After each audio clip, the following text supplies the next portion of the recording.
Hi friends, என் பேர் விஜய். நான் வந்து பேரியூர்லேருந்து வரேன். நான் இங்கே எலிஸ்டேமில் வந்து Python for web development Java எடுத்து படிச்சிருக்கேன். என்னால் 1 மந்த் இங்கே படித்தேன். படித்ததுக்கப்புறம் என்னால் வந்துட்டு போக முடியல. சரி, வந்துட்டு போக முடியல அப்படின்னாவும் மேம்கிட்ட கேட்டேன், ஆன்லைனில் பண்ணிக்கலாம் அப்படின்னு. சரி, ஓகே பண்ணிக்கலாம். நீங்களாம் நினைப்பீங்க ஆன்லைனில் பண்ணால் நம்மளால் அந்த இது கரியர் ஃபோக்கஸ் பண்ண முடியுமா, புரியுமா, எதாவது கேட்க முடியுமா அப்படின்னு நீங்கள் நினைப்பீங்க. பட் அந்த மாதிரிலாம் இல்லை.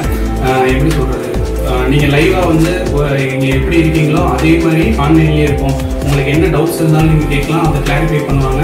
பட் என்ன சொல்கிறது, அட் அ டைமில் நீங்கள் ஓகே எது கேட்டாலும் உங்களுக்கு அதை சொல்லிக் கொடுப்பாங்க. அதே லைவ் ப்ராஜெக்ட்ஸ்னாலும் அதை நீங்கள் பண்ணுற மாதிரி இருக்கும். உங்களை வீடியோவால் இது பண்ணுவாங்க. ஸோ நீங்கள் 50% கோர்ஸ் பண்ணும்போதே உங்களுக்கு இப்போ ப்ராஜெக்ட் கொடுக்க ஆரம்பிச்சாங்கன்னா அந்த ப்ராஜெக்டில் நீங்கள் பாதி பண்ணிடுவீங்க. பண்ணிட்டு இருக்கும்போது கடைசியில் உங்களுக்கு என்னென்ன டவுட்ஸ் வருது, அந்த ப்ராஜெக்டில் என்னென்ன கரெக்ஷன் இருக்குது அதெல்லாம் அவங்க பண்ணிடுவாங்க. நம்மளும் அதை சேர்ந்து இது பண்ண ஆரம்பிச்சுவாங்க. அப்போ நீங்கள் கோர்ஸ் முடிக்கும் போது என்ன பண்ணுவாங்கன்னா உங்கள் கையில் ஒரு ப்ராஜெக்ட் இருக்கும். நீங்கள் அந்த ப்ராஜெக்ட் வச்சு நீங்கள் என்ன பண்ணலாம், பிளேஸ்மெண்ட் போகலாம். நானும் அதே மாதிரி தான் நான் சொன்னேன். ப்ராஜெக்ட் எல்லாத்தையும் வச்சு நான் இது பண்ணேன். ஃபஸ்ட்டு பிளேஸ்மெண்ட் ஆகும்போது எனக்கு ஃபஸ்ட் டைம்ன்றதுனால எப்படி இது பண்ணணும் தெரியல.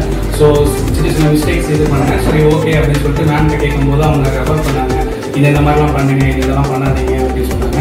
ஸோ அதே மாதிரி நானும் கேட்டேன். அதுக்கடுத்து கேட்டுட்டு செகண்ட் என்ட்ரி வந்தாங்க. நான் ஃபஸ்ட்டு பண்ண என்னென்ன தப்பு பண்ணணும் அதெல்லாம் விட்டுட்டு செகண்டில் கரெக்டாக பண்ணேன். ஸோ என் கையில் இருந்த ரியல் டைம் ப்ராஜெக்டை வச்சு நான் என்ன பண்ணேன்னா செலக்ட் ஆனேன். அவங்க அதை பார்த்தாங்க, ஓகே சொன்னாங்க. நீங்களாம் பண்ணீங்களான்னு கேட்டாங்க. அம்மான்னு சொல்லிட்டு எல்லாத்தையும் இது பண்ணேன். சரி, ஓகேன்னு அதுக்கு செலக்ட் ஆனேன். நான் இப்போ வந்து ஒரு கம்பெனியில் ப்ளேஸ் ஆகி நான் ஒர்க் பண்ணிட்டு இருக்கேன். நீங்களும் எலிசிஎம்ல ஜாயின் ஆகுங்க. நீங்களும் கண்டிப்பாக பிளேஸ்மெண்ட் ஆகும்.